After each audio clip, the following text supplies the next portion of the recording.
आपने तो अपनी इज्जत बचाने के लिए बड़ा कामयाब ड्रामा खेल लिया। मेरा क्या होगा? मेरी तो इज्जत नीलाम करके चली गई है वो। मैं कौन सा मुंह दिखाऊंगी दुनिया को? यही मुंह जो आपका है, जिस पर लिखा है अ फेल्ड मदर।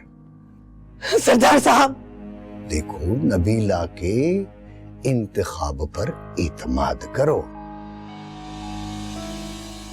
शामिर अच्छा लड़का है, मैं जानता हूं उसको।